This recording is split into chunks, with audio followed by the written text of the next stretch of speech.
is 1165. Which direction is it? That's what I thought it was, but I pointed and then I thought, I hope it's over there. Two. Michelle, I have you do a live now. Okay. I'm not rushing. I took your son again. He was going to help with setting up something else. Okay. He knows. I didn't even know. Okay. So. As long as he knows.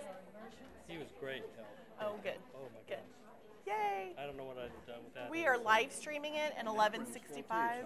Oh, it should be all three of those. All three of those. All three rooms. And I'm 1165 and the rooms next door to him. 2 hallways over this way. You're popular. Will you get a count for me? I just want to. I'll try. I did the last session because I guessed about 20 on yours the first time. It was probably about 30 because there was a few people in all 3 rooms. Okay. I've actually got to go set up the superintendent's That's fine. lunch. So I probably won't get That's you okay. very accurate. That's okay.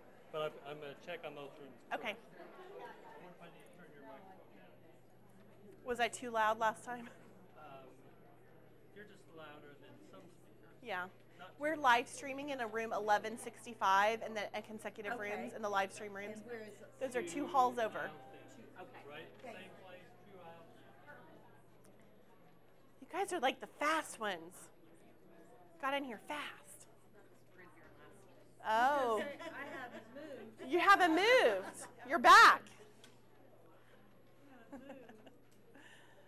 Well, he just said, I think we might have to turn your mic down, Michelle. So you know you're loud. You know you're using your teacher's voice when they say you have to turn your mic down. So are you guys okay if we go ahead and start? Yeah. Okay.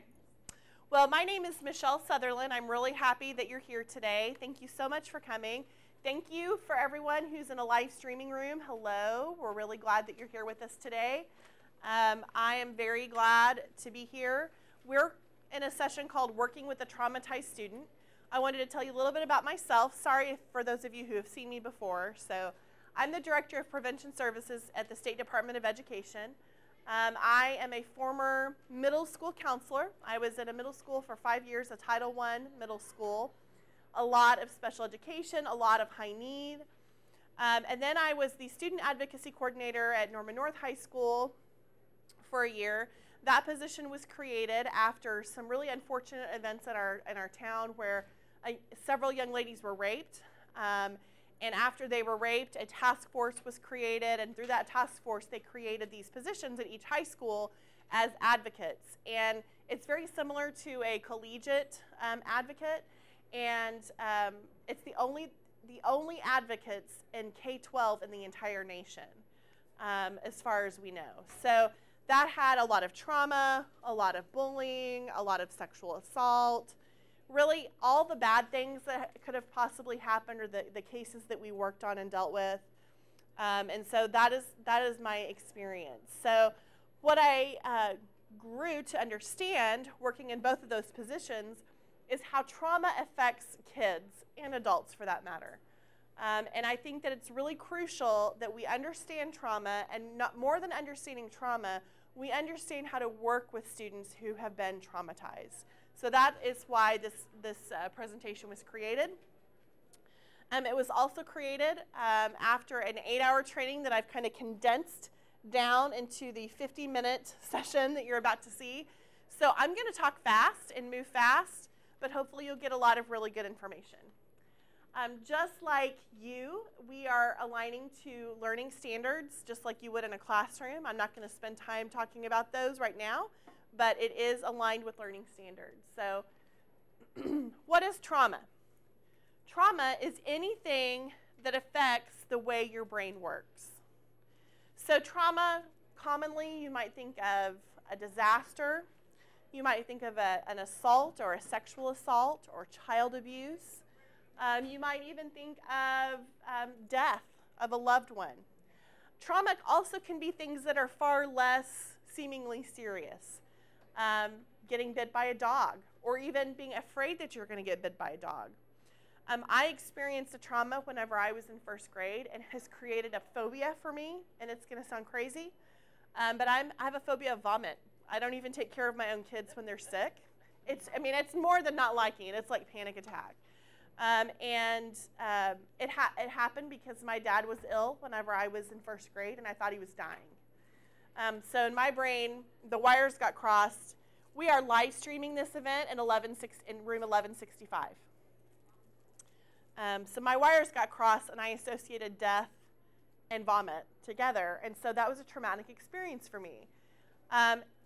It might be something random, or it might be something really specific. Can you guys think of anything specific that you've known of, or maybe that you've experienced that's maybe off the beaten path that's a trauma?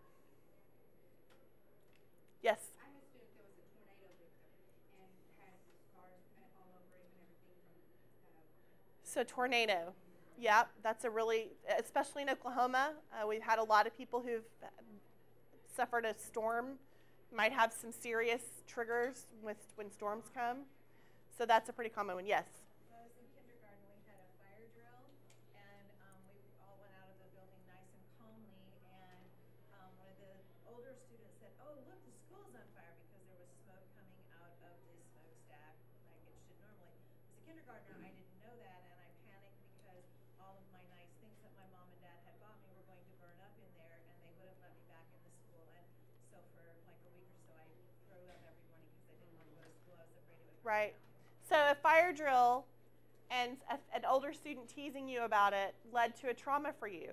You probably still have some anxiety when you know there's going to be a fire drill. I'm over it, but it was terrible at the time. We are live streaming this in all the live streaming rooms in 1165. You're welcome to stay here, but if you want to catch it in one of those rooms, you can go to those. Yes?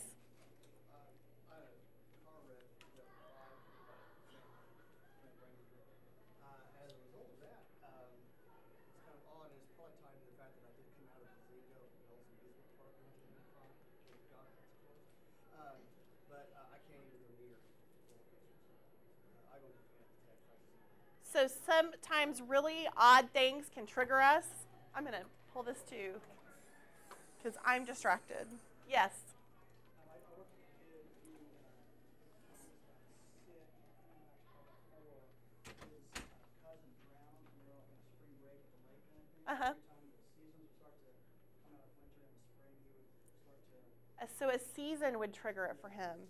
Yeah, that's really interesting. So there's all kinds of things that can be a trigger for a trauma. And so I think it's really important that we remember that not some maybe major thing can be a trauma for a person. It can be something that seemingly to the rest of us that's insignificant. So that is what a trauma is. So I want you guys to meet Ben. Ben was a perfect baby. He was 9 pounds and 3 ounces. He had 10 fingers and toes. He had a pretty normal APGAR score, if you're familiar with the APGAR score rating. He hit his developmental milestones on time. He did all the things. He sat up when he was supposed to. He crawled when he was supposed to. He walked when he was supposed to.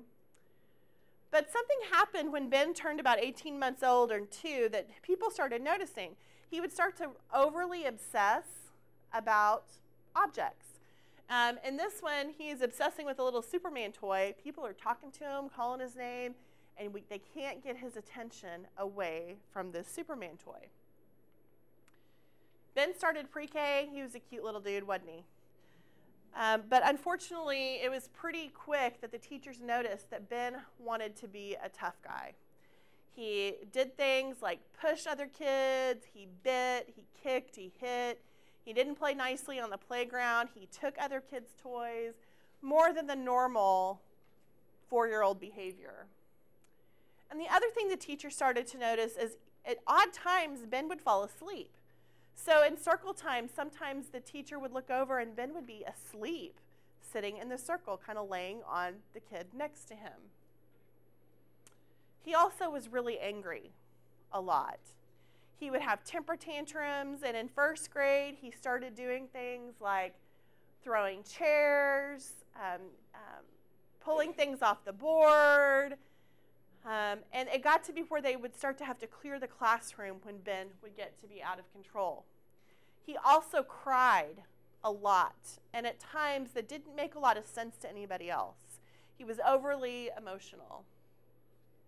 Ben tried to play it cool, and frequently he would have friends and kids would want to be cool like him, but he would pull them in and they would do naughty things together because Ben would convince them to do something that they shouldn't do.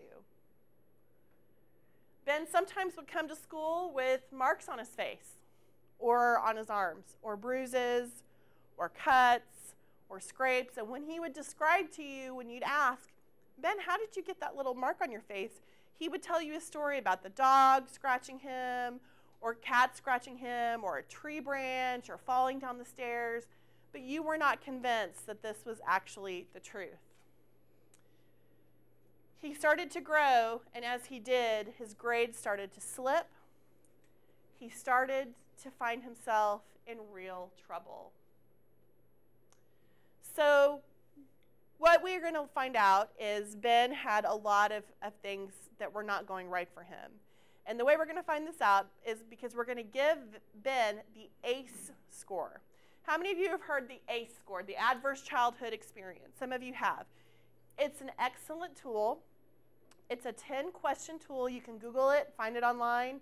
It's not hard to find. Anybody can use it. And we're going to walk through this ACE score, and we're going to give Ben a score. So the questions are these. It's, while you were growing up, during your first 18 years of life, did these things happen to you? So did a parent or adult in the house often or very often swear at you, insult you, put you down, humiliate you, or act in a way that made you afraid that you might be physically hurt? Well, you've seen Ben's bruises and scrapes, so what do you think about this? Do you think this is a 1? I think it's a 1 too. And what we find out is not only did Ben's mom get rough with him sometimes, so did the many men that Ben's mom would bring in and out of the house. Did a parent or other adult in the household often or very often push, grab, slap, throw something at you or hit you so hard that you had marks or were injured? The answer for Ben is unfortunately yes. Ben was the oldest of 5 kids, stair-stepped, 1, 2, 3, 4, 5, and he frequently found himself not only caring for his siblings, but even if his siblings would do something wrong, it would get taken out on Ben because he didn't do a good enough job watching them and taking care of them. Did an adult person at least 5 years older than you ever touch or fondle you or have you touch their body in a sexual way or attempt to actually have oral, anal, or vaginal intercourse with you? We're not sure about Ben, but we do know that his mom worked 2 jobs and there were a lot of people in and out of the house all the time because mom was also a drug addict. She was on drugs. She was actually on meth. And she was on meth because she had bipolar disorder, and she was self-medicating because she didn't have any money. And she was pretty convinced that because she didn't have any money, she couldn't get the appropriate health care she needed. So she tried to medicate herself and ended up going down a rabbit hole to where she ended up doing meth. So we're not sure about this, but it's a maybe. Did you often or very often feel that no one in your family loved you or thought you were important or special, or your family didn't look out for each other, feel close to each other, or support each other? This is a definite 1 for Ben, based on what we know about his family. Did you often or very often feel that you didn't have enough to eat, had to wear dirty clothes, and had no one to protect you, or your parents were too drunk or high to take care of you or take you to the doctor if you needed it? That's a 1, isn't it, for Ben? Were your parents ever separated or divorced, or maybe even never married? What we know about Ben is he never met his dad, and his mom said it's because his daddy robbed a liquor store when he was 2 months old and went to prison. So this is also a 1 for Ben. Was your mother or stepmother often or very often pushed, grabbed, slapped, or had something thrown at her, or sometimes often or very often kicked, bitten, hit with a fist, or hit with something hard, or ever repeatedly hit at least a few minutes, or threatened with a gun or a knife? As you can imagine, being on drugs, having a rotating group of men in and out, this was true in Ben's life. Did you ever live with anyone who was a problem drinker or alcoholic or who used street drugs? We know that's a yes. Was the household member depressed or mentally ill, or did a household member attempt suicide? Not only was Ben's mom mentally ill, but he can recall 3 separate times when his mother attempted suicide. Did a household member go to prison? We know that the answer for Ben is yes. Now, there are a lot of research and studies that are the higher your ACE score, the stronger there is a correlation between disease, going to prison yourself, not finishing high school, and even early death. There's a lot of reasons. We could probably do a whole session on the ACE study itself. But we know Ben's ACE score is at least a 9 based on what we know about Ben. And so are any of those things I described to you Ben's fault? No. None of them are. But is it affecting Ben's behavior? Yes. Absolutely it is. So when our brain is at full work, it's the whole part of the brain. And I'm not a scientist. I know that you might think I am. But this is a brain. And it's fully at work. When we are in survival mode, the only part of our brain that works is the brainstem. So you know that there's a flight or fight response, and that response is associated with the brainstem. So imagine when somebody feels fear, they're in flight or fight, right? So the only part of their brain working is the brainstem. Do you think that anybody who is in that fear mode with their brainstem at work can fully learn and function in any kind of regular, normal way? No. You're correct. It's not until somebody feels safe that they can even begin to learn and start to use the full part of their brain. So we know that Ben was operating 100% of the time out of the survival mode because he was always in survival mode. The only meal he knew for sure that he would get is lunch because the school provided it, right? Didn't know where his meal was going to come from, didn't know when he might see mom again, didn't know when he would have to take care of younger siblings, didn't know if he was going to get beaten or if his mom was going to get beaten. He had a lot of fear, and it was reasonable fear. Children have a circle of security. You know, children have needs. We know this, right? That's why we're educators, is because they need to learn. But we're also educators because they have other needs that we must meet. My controversial belief, somewhat controversial belief, is that we think a lot of times, I hear a lot, well, parents should be teaching their kids X, Y, Z. I'm here to tell you that we as educators need to teach a kid everything they need to learn because we cannot count on their parents to do it. Times are different than they used to be, and we have to be the ones to help them learn it because they're in our classrooms, they're in our schools, and they're in our society and community, and we have to be the ones to teach them. So we have to respond in all situations with children with oversight, delight, help, and enjoyment. Now I want to say that again. Oversight, delight, help, and enjoyment. So let me give you an example of this. There was a student that went to the school where I was a counselor. And he was a naughty kid. And you know the kind I'm talking about. We had a no hat policy, and every darn day, this young man wore a hat to school. Every darn day. Did he know that no hat policy? You bet. Did he wear a hat to school anyway? You bet. So my principal snuck around one morning and kind of followed him, shadowed him, and counted the number of negative adult interactions he had before the school day even started. And he had 10 that day. 10 negative adult interactions that went something like this. Why are you wearing that hat again? You know you're not allowed to wear a hat to school. I'm going to take your hat, I'm going to put it in the office. If you wear that hat tomorrow, I'm going to give you detention. What is wrong with you? Those are the type of interactions he was getting from adults. They were tired of him wearing a hat to school. So let me ask you this question. What if, instead of those negative interactions, you walked up to him and you said, hey, I am so glad to see you at school today. I know that you made a choice to come. And I'm worried about you wearing the hat, so would it be okay with you if I kept it in my office so nobody would take it away from you today? How would things change if that was my interaction with him? I'm delighted to see him. I'm giving oversight still, making him follow the rules, but I'm offering help and I'm enjoying his presence. That's not easy when a kid is constantly pushing the boundaries, right?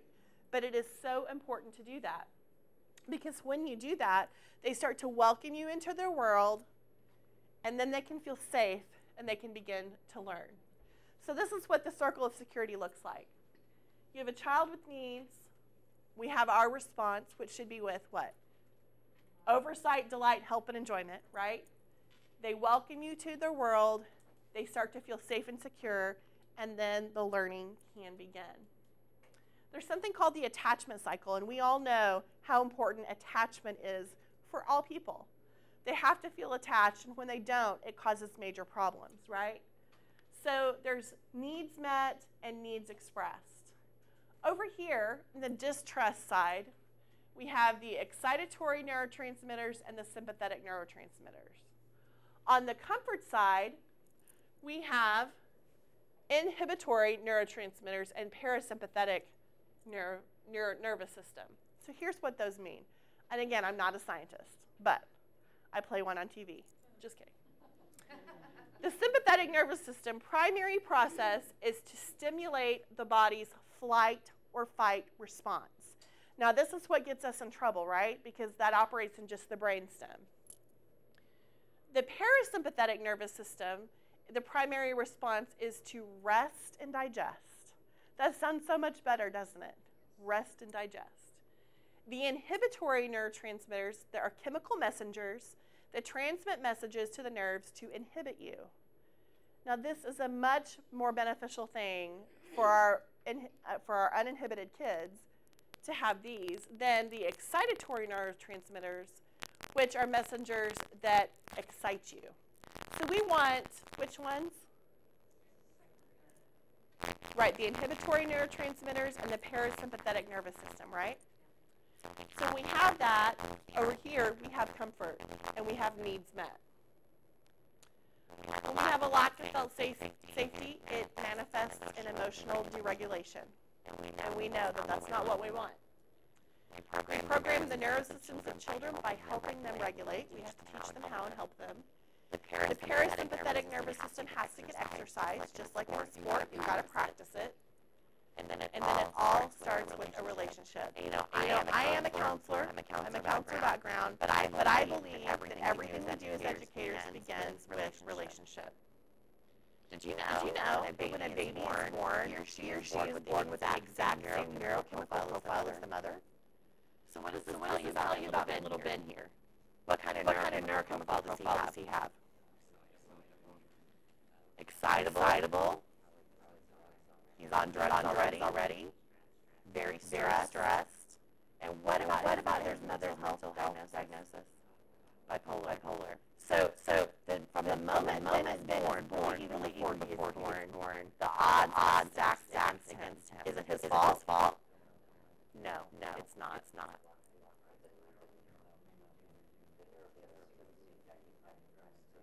Right. You're absolutely right. You're right. So what affects the neurochemistry? Nutrition, mental illness, and trauma. Which of those can we affect? Nutrition. That's about it. How many of you have a snack drawer in your desk? Yay, for those of you who do. And now all of you are like, I make a teacher salary, Michelle. I can't afford a snack drawer in my desk. I would encourage you to partner with a church or a nonprofit organization who will provide those snacks for you. And I don't mean like junk food. I mean like granola bars, fruit snacks, cheese crackers, peanut butter crackers, those types of things in your desk for kids who are hungry. Because you have kids in your class that are hungry every single day. There are 3 pillars of trauma-informed care. There's felt safety, which is not easy for a kid who never feels safe, is it? There's connection, and there's self-regulation. Which one do you have the most control over? Connection. You're absolutely right, connection. I have this great video. Ryan, do you think you can figure out a way to play it? This is a really important video for you to watch. This is called the still face experiment, and it's not easy to watch. Babies. Yeah, you're good. It's important for us to watch it. Babies this young are extremely responsive.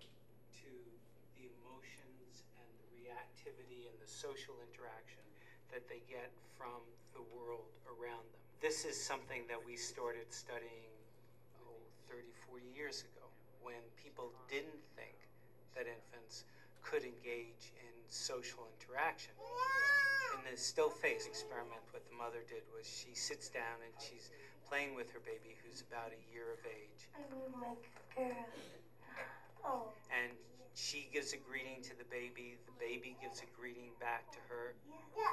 This baby starts pointing at different places in the world, and the mother's trying to engage her and play with her. They're working to coordinate their emotions and their intentions, what they want to do in the world. And that's really what the baby is used to. And then we ask the mother to not respond to the baby. The baby very quickly picks up on this, and then she uses all of her abilities to try and get the mother back. She smiles at the mother. She points because she's used to the mother looking where she points. The baby puts both hands up in front of her and says, "What's happening here?" She makes that screechy sound at the mother, like, "Come on, why aren't we doing this?" Even in this 2 minutes, when they don't get the normal reaction, they react with negative emotions, they turn away, they feel the stress of it, they actually may lose control of their posture because of the stress that they're experiencing. Okay. Okay, you get into it. Woo! That's not easy to watch, is it? What is watching this video tell you about connection? It's important. What else? And if they don't get it, they don't develop it. You're right. You know, a baby can't rationalize what's going on. But can you imagine if this was her life all the time? What kinds of things would she start to do? Angry, frustration, hitting, bad negative behavior. Because did you see the negative behavior she started in that 60 seconds? So, And give up. right. Right. So does it remind you at all of a parent doing this? I'm guilty, by the way. I'm going to be the first to admit that I will frequently, one of my kids will say, "Hey, Mom," they'll say something, and I will have no idea what they said. I'll have to be like, "What?" Because I'm doing this. So even little micro things like being tuned into your phone and not your kid can cause some level of trauma. And most every parent is guilty of that on some level. So we're going to talk about three principles of trauma and trust: the connection, empowering principles, and the correction principles. Did you know that 90% of behavior is nonverbal, learned behavior? 90% of behavior is learned nonverbally. So I love to be in a classroom when I give this presentation, because I can look around and learn nonverbally all over this classroom. And it is not decorated for a school year. But what can you learn by just looking around this classroom? What are some things? What is it? It's a history classroom. Junior, seniors. Lack of collaboration with the desk, the way it grows. Yeah. The way the desks are lined up. It belongs to somebody who's a Marine. Thank you for serving. There's maps. We have a bell schedule. No, we don't have a bell schedule, but we do have a fire exit schedule. We can learn that. There's a lot of things you can learn just by looking around nonverbally, right? So we have to do a lot of things nonverbally. Instead of throwing words, we really have to engage directly. So I have a story for you. I have two sons. One of them is 12, and I don't know if you know about 12-year-olds, but their frontal lobe is starting to develop. And when your frontal lobe starts to develop, you kind of go crazy. You kind of lose it for temporarily, hopefully. Because your brain's a baby, then you start to revert in your behavior. So you get things like 2-year-old temper tantrums, right? You get some naughty behavior. So my 12-year-old started doing this a couple summers ago when his frontal lobe started to develop, and I thought I'd failed as a parent, first of all. Luckily, I don't think I have. He's starting to come around. But he started with this behavior. And so when I went to this training, I decided I would try this technique with him, getting on his level, holding hands or touching, and voice modulation. So he's throwing a temper tantrum about something dumb, which usually is about something dumb. And I get down on one knee. I'm not going to, because then I'll never get up. And I did not abuse my child, but I did take his little chin, put my thumb underneath it, not hard, and my forefinger over it, and I held his little chin to where he had to look me in the face, and I lowered my voice. And his initial response is like, "What counselor voodoo are you doing?" But then he started to really calm down and de-escalate in the situation. It was fascinating to me because I'm going to be honest, I'm a yeller. And when my kids do something super naughty and it pushes my buttons, I tend to escalate. But I really tried to control it this time and do the opposite of what I wanted to do, and it worked. Now, I talk about my own kids because it's not illegal, because there's no FERPA involved with that. But it's a really great example of using appropriate touch only if it's okay with the child. A high five, a fist bump, a handshake, a pat on the shoulder, a side hug, whatever is appropriate and comfortable for the child. Lowering your voice and getting on their level. Both of my boys had the most amazing pre-K teacher. Her name was Elizabeth Dalma. And when I met her the first time and I walked into her classroom, I was really concerned because she never talks in over a whisper. And I thought, there's no way that she's going to be able to manage a classroom full of 4-year-olds. This is never going to work for her. And I'm really concerned. But then I watched. And the louder the kids got, the quieter she got. And I watched those kids get softer and quieter and calmer. And I was fascinated by that. I couldn't figure out how that happened because, again, like I told you, I'm a yeller. But her lowering her voice changed the whole dynamics of the classroom, and it was really awesome to watch. So connecting with kids, you want to eliminate their fears, whatever they might be, rational or irrational. Help them eliminate their fears. Pay attention to their communication. If they walk into your classroom, is that a good time to have a conversation with them? No. What do they maybe need if they're all mad when they walk in your classroom or your office? What do they need? Time. Something to help de-escalate them, right? Respond flexibly. A great example of this is I would have kids come in my office in a meltdown, and they want to just sit, and I know they need to be in the classroom because they're in my office a lot, right? And I'm hearing it from the teacher. We need Sally in the classroom. Sally's missing so much class because she's in your office. And I'm like, do you really want her in your classroom when she's not all there? But she'd want to stay a whole hour. So what I would do instead is I said, okay, Sally, I'll give you 10 minutes and I'll set my alarm on my phone. And she'd say, no, I need 30 minutes. I'm like, I'll compromise with you. How about 20?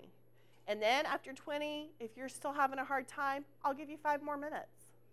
Okay, Mrs. Sutherland, we can do that. So I'm being flexible, I'm compromising, I'm striving for emotional balance myself. I loved it. I heard from a school that if a teacher was done with a kid during the hour, they would say, okay, Bobby, I want you to go ask Mrs. Johnson for a purple marker. And that was a code. Bobby would go into Miss Johnson's class. Miss Sutherland sent me for a purple marker. So Miss Johnson would look for a purple marker. I don't have one. Go next door and ask Mrs. Thompson. So they would go send the kid on a goose chase, basically, to ask for a purple marker. And eventually the kid would come back and like, nobody had a purple marker. I'm like, okay, thanks. Everybody's had a break. The kid's gotten to walk around. The only problem is when somebody hands the kid a purple marker and they're not all on the same page. So everybody's got to be on the same page. It could be a note you send to the office that's folded up and stapled, and all it says is, I need a break. Whatever it is, give yourself a break and be emotionally regulated yourself. Use intuition and insight. Y'all, there's so much experience in this room of working with kids. Some of you see 160 kids a day. Some of you have a caseload of 500 or more students. You guys have so much experience. Use your intuition and your insight. Use it. Don't ignore it. If your gut is saying something isn't right, or maybe I should try this, do it. It's okay to do that. Helping them regulate their body and emotions is really important too. So if they're hot, have them cool off. If they're hungry, give them a snack. Let them have bottled water on their desk. Do whatever you need to do to help them regulate their body and their emotions. And I did skip over empathetic because I want to show you this video. Ryan, can you play this video? This is by Brene Brown. She's a scholar and a researcher, and she is really amazing. So I'm going to let you guys watch this video. Oh, we're going to have a little commercial break. Hey, what's up, my friend? At least it was clean.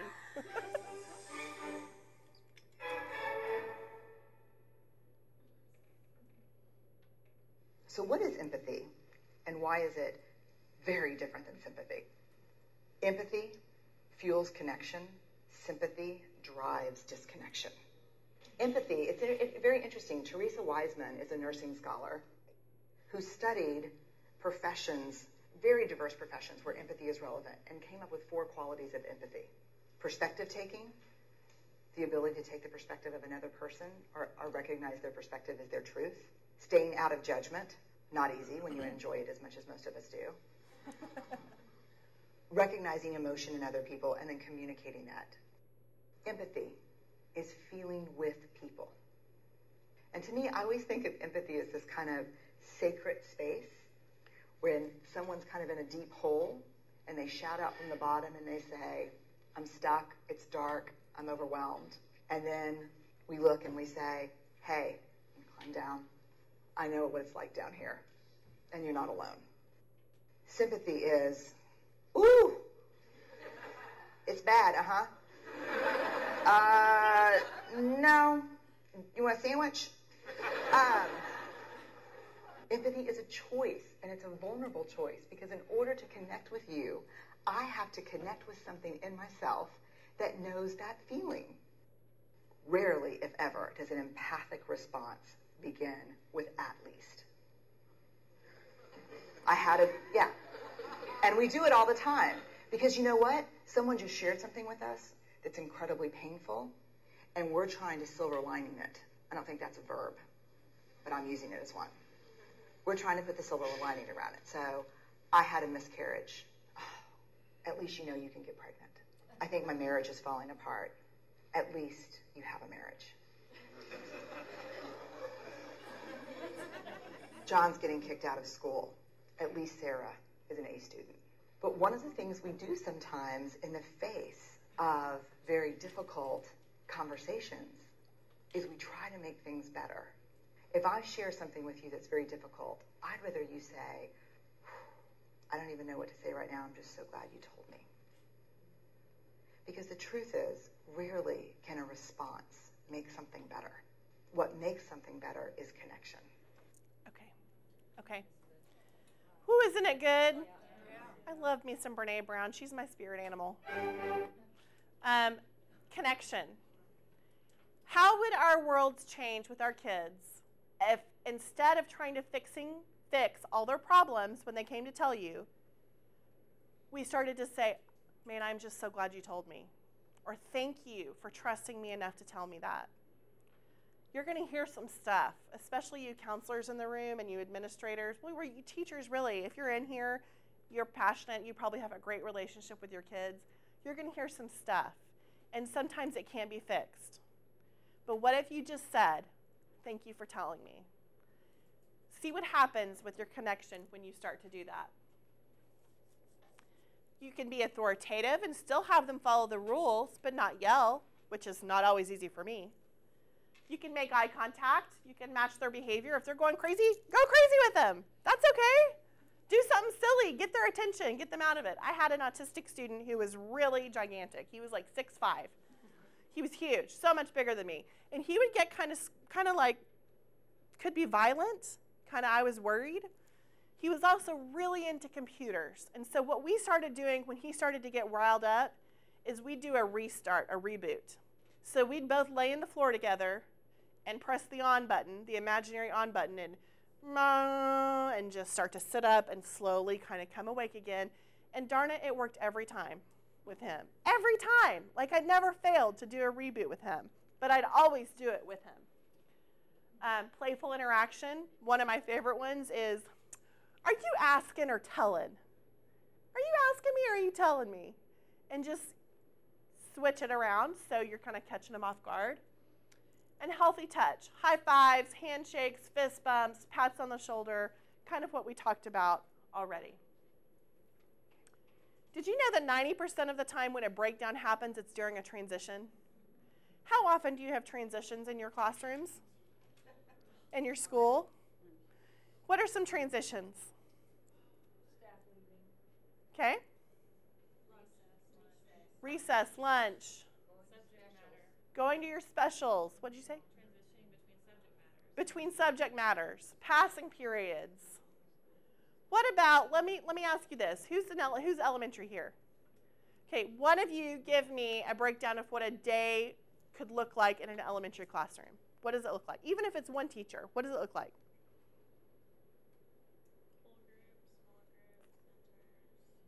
Whole groups, small groups, centers, calendar, back to this, back and forth. How many transitions in a day with the same teacher would you have?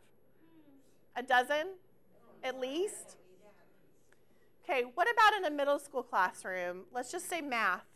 What does one math classroom, 1 hour of math look like? What do you start with? What's the first thing that happens? Bell work. Attendance, bell work, then what? What is it? Grade papers, okay. What else? Group instruction, small groups, individual, back to instruction, working with a teacher one-on-one. There's a bunch of transitions in just 1 hour. So we transition all the time. Kids are transitioning constantly. And we have to kind of transition them constantly to keep their attention based on what's age appropriate, right? But when you transition so much, you're going to start to cause issues for kids who suffered trauma. So what if you did this? I mean, it's one thing to have your bell schedule on your wall in your room. That's really good. But what if you gave a sticky note where you wrote down what was going to happen in your classroom that day? You wouldn't have to say anything. You could just walk by and stick it on your kiddo's desk so they know what to expect.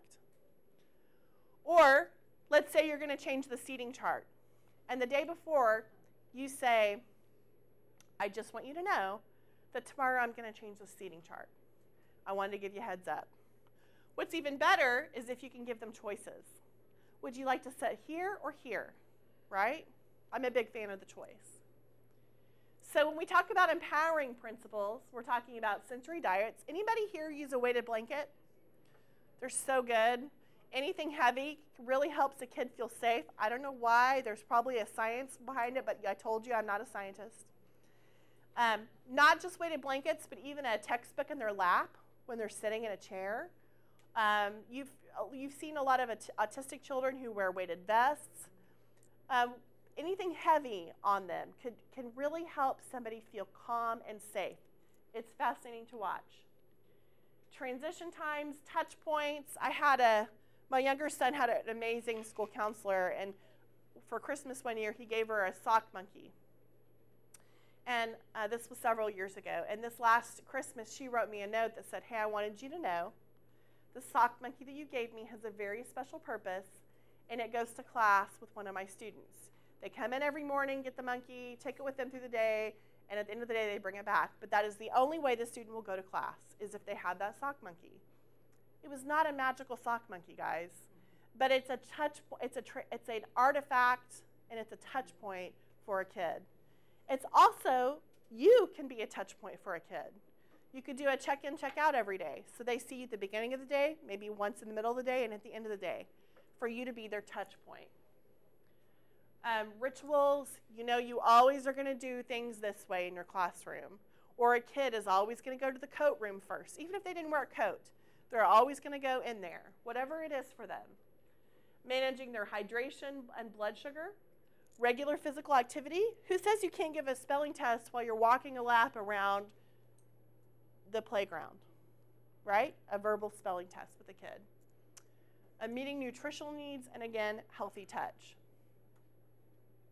Empowering principles, giving life value terms like, let's try that and let's be gentle and kind. I use that with my kids and they're 15 and 12. Gentle and kind, please. Use your words. We use that one all the time, even almost kind of in a joking way. And with respect. So if a kiddo does something and it's pretty disrespectful, what, instead of going, you are so disrespectful, what if you said, hey, let's try that again, but with respect this time? What if we just changed the way we framed it for a kiddo? Correcting principles, we have to have proactive strategies, choices. I'm a huge fan of love and logic. Give 2 choices or more that you're okay with. Even when I would have a student who was suicidal, we would have to call home. That was no choice. We had to. And a lot of times, most of the time, they didn't want to. But I would offer them a choice. Would you like to call home while I'm sitting here and listening? Or would you like for me to call home while you're sitting here and listening? They almost always picked for me to call. And I knew that they would. And that's really what I wanted to do anyway. But I always offered them a choice. And it gave them empowerment. Compromises and behavioral redos. I told this story in my first session. 6th graders love to run to get their food in the lunchroom. They love to run. 8th graders saunter. They're like, I'm too cool to run. 6th graders run. And elementary students could too if they're not like practicing. But instead of just giving detention for a kid running to the lunchroom, what if you said instead, hey, I saw that you were running. I'd like for you to walk back to your chair and sit down, and then walk back again through the line and try it again. You usually only have to do that once, unless you have a squirrely 6th grade boy, and then maybe it's once a week, but you get the idea. When you have the ideal response, it's immediate. That means it's 3 seconds or less. It's direct, directed at the person, not the whole class necessarily, but the person. It's efficient. It's action-based, not person-based. Not, you were such a naughty kid. It's, what you did was not okay. Your action was not okay. And then leveled at the behavior and not the child. Because let's remember Ben, who was born with the same neurochemistry as his mama, and then lived a life full of chaos. Was any of that his fault? So you have to address the behavior, not Ben. Make sense? Speaking about Ben, I want to tell you the truth about Ben. His name's not really Ben. His name is Will. He's my younger son. He's a very expressive child, so I used his pictures with his permission to tell a story about kids who I've seen and worked with in my career. So he's really, none of those things were true. I am not bipolar. I am not a meth addict. I'm not a meth addict. I promise. That was the, no, plot twist. Thanks. No, those were, that was like a character that I created. I just used Will's pictures with his permission to create a story for you. And he's an expressive child, so he had a lot of different emotions going on in the picture, so it worked. You know what's funny is the whole time I thought, he looks an awful lot like you. Well, so what questions do you have? Yes. I'm elementary principal, Uh-huh. but I was a counselor, so I still have that mindset.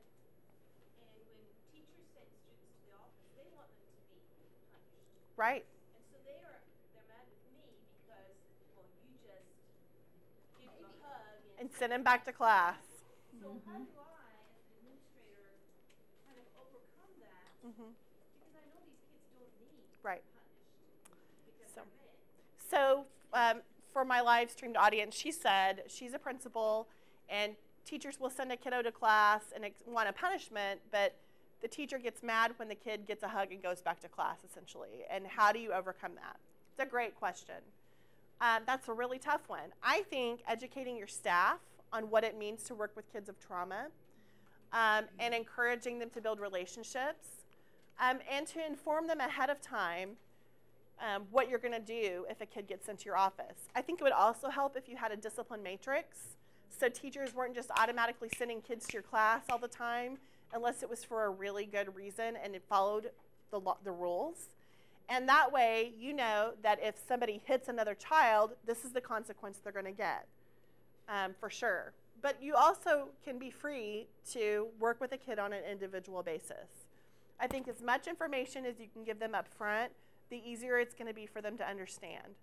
But informing them about trauma-informed care is really the best thing you can do. And I can come to your schools and do this training. That's something I'm very happy to do. And I'm also developing a 3-hour version of this training that's more hands-on. So this is something that I could come and do for a PD someday.